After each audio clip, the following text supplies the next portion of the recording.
When you think of the most iconic and hyped up predators on this planet, surely there is one animal that everyone mentions. Grizzly bear. The grizzly bear. Grizzly bear. The grizzly bear. It's no doubt an absolute menace. I mean, seriously, they've been known to shrug off some gunshots. But there is also another animal that is just as iconic, and whose lineage survived against dinosaurs. Yes, I'm talking about crocodiles. And which crocodile shall we choose? Let's choose the one that fights against lions, since it's no stranger to dealing with large land predators. And this beast is known as the Nile crocodile. Yes, in today's video, we will be discussing a pretty interesting fight scenario. Grizzly bear versus Nile crocodile. How would a grizzly even fight against this crocodilian? And how would an encounter even play out? Well, I want to answer this question using actual facts and not relying on some biased fandom. So let's establish some ground rules. Let's say this fight takes place on a riverbank. You know, a kinda neutral ground where both animals can be found in the wild. Let's also assume both animals are angry males in their prime and willing to duke it out. Alright, so with that out of the way, let's begin the analysis. Size and physique. The grizzly bear. It earned its scientific nickname Ursus arctos horribilis, which literally means the dreadful brown bear. It's built like a tank. I mean, seriously. Even a juvenile bear has been known to survive getting hit by a car going pretty fast. In fact, their defense is actually really good for shock absorbing because of its loose fitting fur and its fatty layer lining the muscle. Essentially, grizzlies are very thick, well protected animals. But why is the grizzly so resilient? Well, it actually has to do with its environment. Picture this. You are wandering around a mountain forest where it gets pretty frigid in the winter and huge cervids like moose and elk roam. You too would develop thick layers of fat, coarse fur, and a bulky build that could give Shrek a run for his money. Oh yeah, and speaking of environments, this beast inhabits North America, specifically Alaska and some parts of the northern US, like Yellowstone. So don't worry, lions are safe from this beast. So, how big are these bears? Well, a typical male interior grizzly averages around the 600 to 700 pound mark and can stand up to 8 feet tall. But brown bears in the coastal region of Alaska can get much larger. They average around 900 pounds. Yeah, good luck trying to fight that one off, Bigfoot. And speaking of strength, where is its power derived from? Well, you see that massive hump on their back? Yeah, that's actually their shoulder muscle. So without a doubt, they have great use of their forelimbs. They use them to manipulate objects and of course for brawling purposes. Alright, so I guess it's no surprise they pack a lot of strength in their shoulder region. In fact, they've been known to achieve feats such as casually knocking over a 700-pound dumpster and even dragging a dead bison carcass by itself. And if you pair the upper body muscles with its robust square hips, you get a pretty sturdy and solid animal. Their hips enable the grizzly to stand up and brawl for long periods of time without getting off balanced. Alright, so we get it. Grizzlies are designed to dominate their environment. Oh, and speaking of dominating environments, the Nile crocodile does a pretty good job at doing so. Well, if we ignored the whole hippo aspect, but I digress. Did you know that the crocodilian lineage survived on Earth for over 200 million years? So, how on earth does it manage to survive the test of time? Well, you see, crocodiles have a very unique body plan compared to other animals. They have very thick scales that run all along their back that are reinforced by bones, aka ossified. This offers great protection against sharp objects and even makes it very resistant to pain. In fact, they actually have poorly developed nerve sensors for pain in their body. This adaptation was caused by their evolutionary development from their environment. Essentially, their lifestyle, that being a semi-aquatic reptile, does not need a lot of nerve endings when swimming through the water or lying on mud banks. Also, crocs are cold-blooded. It essentially makes them less reliant on their body having sensitive organs, thus decreasing the amount of pain nerve receptors in its limbs. However, this means that they're actually more reliant on their environment for temperature regulation.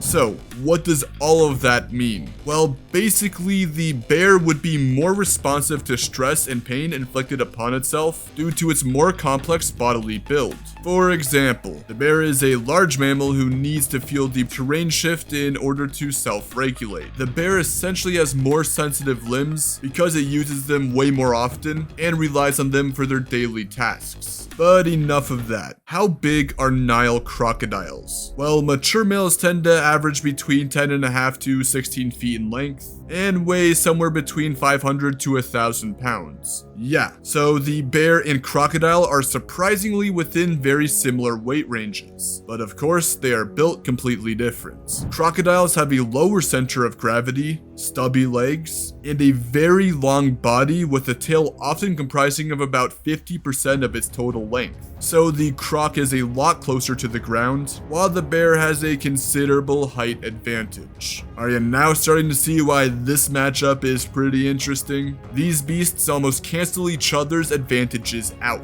Alright, so when concerning size and physique, there is no obvious winner. Like I mentioned earlier, they are within the same weight range, but are just simply built different. So both of these creatures do not have an obvious advantage when it comes to physique and defense. But how about weapons? After all, this is a fight, so evaluating their experience and arsenal is arguably more important. This brings me on to my last point, which is weaponry and fighting IQ. Who has superior weaponry and fights better, a grizzly bear or a Nile crocodile? Well, let's try to answer that. Bears, bears, bears. Where to begin? Well, grizzlies need no introduction to this whole fighting aspect. They never disappoint when it comes to abilities. You know, there are certain people out there who are obsessed with them for that very reason. Grizzly bears have huge paws that are equipped with long, curved claws that can measure up to 4 inches in length. Yeah, so these bears could essentially palm your face like a basketball. But why such long claws? Well, it's like a multi-purpose tool. These bears use their claws to dig, move around objects like rocks, and of course for taking down prey, but not as you may think.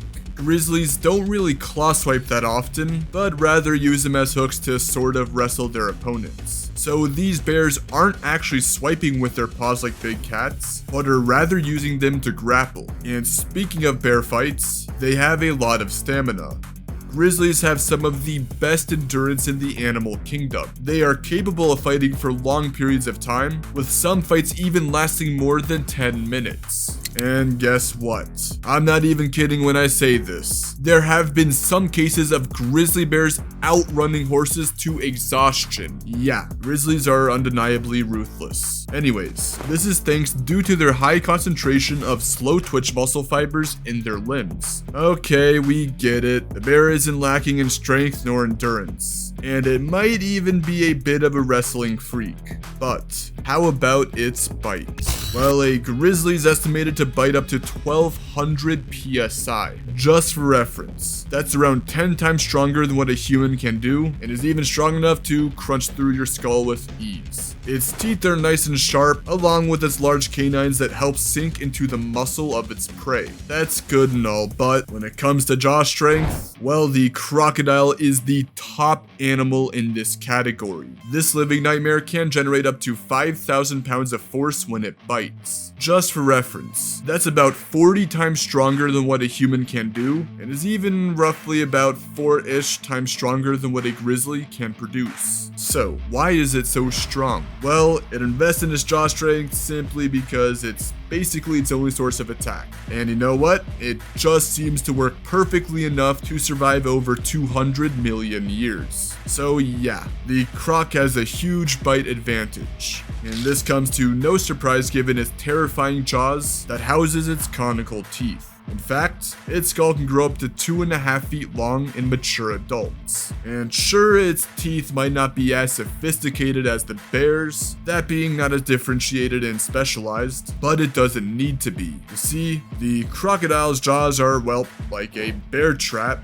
You see what I did there? Anyways, rather than trying to sink into the muscle and rip flesh, it's more aimed at trapping and crushing the limb it grabs onto.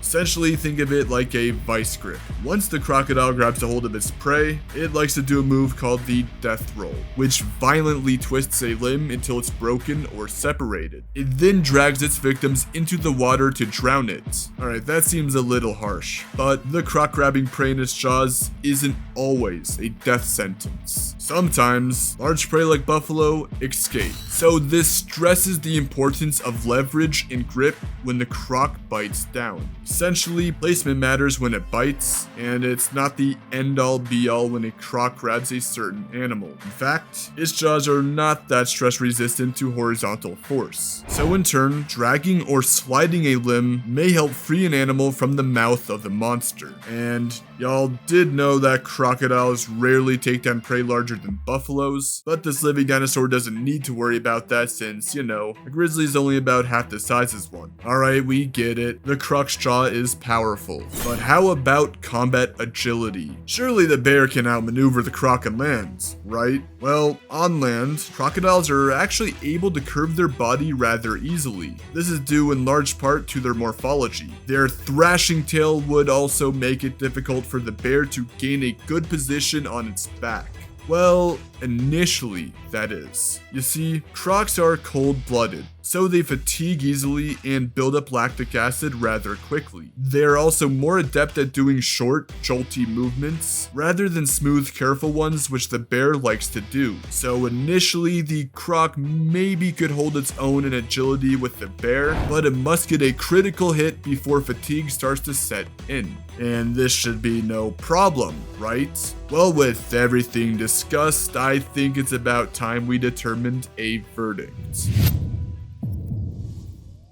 Alright, we have our stats. So, who would win between a grizzly bear and a Nile crocodile? Like I said earlier, this is a pretty difficult brawl to imagine, but alas, given all my experiences with them in the wild, I think the grizzly bear would win with high difficulty. The bear is a pretty robust animal covered with thick fur. If you see the animals crocs usually contend with, such as zebras, they have thinner hide, thus making it easy for the croc's bite to go straight to the muscle/bone. And yeah, that can cause crippling and bleeding damage for the herbivores. But the bear's build is just different. The croc doesn't often deal with animals with the challenge of thick fur. The fluffy, fatty bear's build would pose a challenge for the croc to land a critical bite without the bear either dodging or slipping out of its grasp. Remember, the setting of this theoretical confrontation is on a riverbank.